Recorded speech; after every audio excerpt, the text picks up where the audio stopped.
لاوانەوەیەک. سەردەشت ئەی شاری شیرینم، یاخوا قەت خەمگین نەتبینم. بزەی سەر لێوت نەتۆرێ، تووشت نەبێ هیچ ناسۆرێ. ئاڵات هەروە شەکاوە بێ، شکۆی ئەو ناوە ناوە بێ.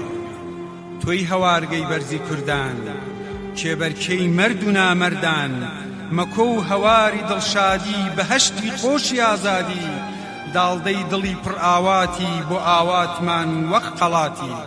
سەردەشتەکەم شاری شیرین، سەردەمێ کردیانی خەمگین. بزەی سەر لێوت تۆرا بوو، خەم لە بەژنی تۆ هاڵا بوو. گردە سوورت شەڵاڵی خوێن، شەهیدی گرتوونە ئامێن. سەرچاوت لێڵ و لیخن بوو، بەتەم دڵتانس کرد لێون بوو. شیوە برایما زامار و مات، کانی مەڕی هەر قڕ و قات. دوژمنی دڵڕەقی نەفام، بە ناوی ئەنفال و ئیسلام. پۆرگی خستە دڵی جوانت، دایکانی خستە گریانت. کێ و هەردی کێڵایەوە، وەک کوندێ دەورەی دایەوە.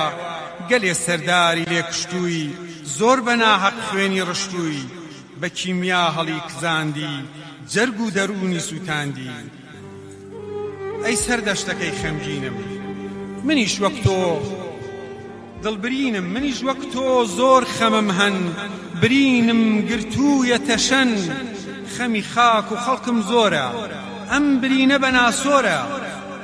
کە حێلی شیعرم تاو دێنم، دێمە مەیدان دەنەڕێنم. دەخرۆشێنم دەکەومە جەنگ، پێنووسم دەبێتە تفەنگ.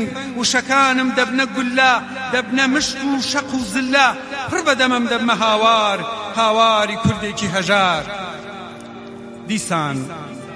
دیسانەوە هەڵەستمەوە، شێری ڕقمە بەستمەوە. دڵنیا دەبم سەردەشتم، من لە نەتەوەی زەردەشتم. هەرچی لێرە گەل و هۆزە، خاک و خەڵکەکەی پیرۆزە. هەر کەس هێرشی بۆ بێنێ، وەک سەددام شکستێ دێنێ. گەنجی بە مۆر لە ناخمدان، خەزێنەکەی عیلم و تەقوان. وەکو بێتوشی ئیبن الغار، نەقشبەندی زانای وتار. میرزا ئەحمەدی ئەشکەیی، مەلا عەلی هەرزنەیی. مەلا مەحموودی مەزناوێ، پەسەندی منی پێناوێ. قازی عەلی زانای بەبیر، هەزاری تری ڕۆشنبیر. خاک و خۆڵیان پیرۆزەیە، بەرزی ئەم گەل و هۆزەیە. قارەمانانی بیر و جەنگ، سەرداری پێنووس و تفەنگ. ئاوارەی خاکی بێچارە، وەک شەهید مەلا ئاوارە.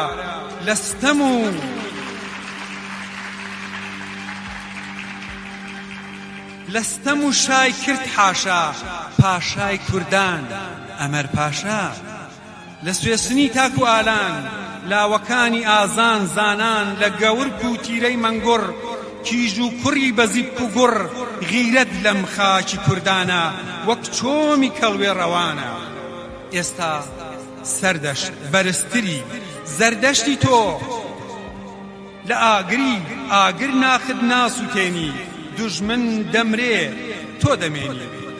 ئێستاش هونەرمەندانی تۆ، هاتوونە مەیدان دڵبەسۆ. یەک بە قەڵەم یەکێک بە دەنگ، دنیای تۆ دەکەن ڕەنگاڕەنگ. دەیمام خدت بە حەیرانت، بێنێت جۆش کیژ و کوڕانت. تا هێرش بێتوشی ئەمجار، بکەوێتە شێعر و وتار. کۆڕی شێعر بێنێتە جۆش، سەردەشت بێنێتە سەرفرۆش. بێتوش مەڵبەندی زانایی، ڕووگەی ئازادی و تەبایی. لانکەی بەور و بەچکە شێران، لانکەی بە جەرگ و بوێران. خاکی گەوهەری بێگەردە، خەڵکی زۆر بوێر و مەردە. جێی شانازی سەردەشتی جوان، نەک سەردەشتی هەموو کوردان. کێوەکانت کۆڵەکەی تۆن، وەک ڕۆڵەکانت سربەخۆن. نیشانەی ئازادی و شادین، میداڵیای سەرفەرازین. کۆمل و جیاڕەنگ سەوز و جوان، بۆ سەربەرزیت بوونە نیشان. هۆینە ماڵی کەشپێوان، وە خۆ ناگرێ نامە و خێوان. زەردکە زەردی ڕووی دوژمنە، دۆلان کۆرپەی چاوی منە. دڵۆش کیژی خاوەن شەرم، وەک دەشتی وەزنێ دڵگەرم. مەیدان چۆخە خەمی منە، دۆستی دۆست نامۆی دوژمنە. زمزیرانی جوان و چەلەنگ، بووکی ڕازاوەی ڕەنگاڕەنگ. دەگەڵ پیرە برایم جەڵاڵ، گەلێ ساڵان بۆم بوونە ماڵ لە داوێنیاندا منداڵیم هەرزەکاری و لاوی و کاڵیم هەر لەوێ تێپەڕی دڵشاد لەوێ بوومە کابدار ئازاد مەوتەنی دایک و خاڵانم زێدی خۆم و مناڵانم هەم کوێستان و دارستانی لە وەڵی و پاراستانی ئای خۆزگەنم دەدی ئێستا دڵم ئەو دەم ڕادەوەستا نەم دەدی دیلی و هەژاری قڕکردنی کوردەواری بەڵام چ بکەم هەروە ماوم من بۆ تنگانە ڕستقاوم شاعری ئەم گەلە جوانم هەرچەندە دانیشتووی بانم دڵێکم لای زێدەکەمە تێر نابم بەو عومرەکەمە ئەو دوژمنە دەبێ بمرێ بەری هەناسەی تۆ دەگرێ لە لێدان ناکەوی گیانی دڵی سووری کوردستانی دڵت لە لێدان ناکەوێ ئاڵات دەشەکێ و نانەوێ دوژمن هەر ناوێکی هەیە بابردەڵەی بابردەیە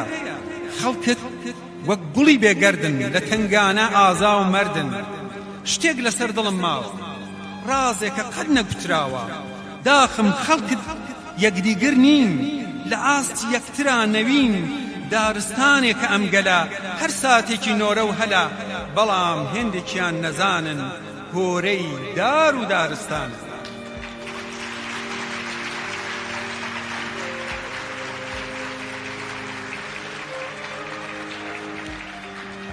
ئەوەی پشتمان لێک دەبەستێ دوژمن لە ئاستی ناوەستێ خۆشەویستی ئەم خاکەیە عەشقی ئەم خاکە پاکەیە سەردەش ئەی شاری شیرینم یاخوا قەت غەمگین نەتبینم بزەی سەر لێود نەتۆرێ تووشت نەبێ هیچ ناسۆرێ ئاڵات هەروە شەکاوە بێ شکۆی ئەو ناوە ناوە بێ هاوڕێ لەگەڵ لاوەکانت خۆشم دەکەم بە قوربانت ئەوسا لەسەر گردە سوورت دەڵێم بەلاوی جەسوورت سەردەش دڵە ناسڕێتەوە کوردیش هەرگیز ناتوێتەوە ئێمە خەمنامەی خاکێکین ناسڕێنەوە باهۆزی تووشی ئازاری نابڕێنەوە چیای زاکرۆسی سەربەرزی ناتوێنەوە ڕەنگە ڕووبار بەرەو سەرچاوی وەگەڕێ بەڵام ئێمە ناکشێن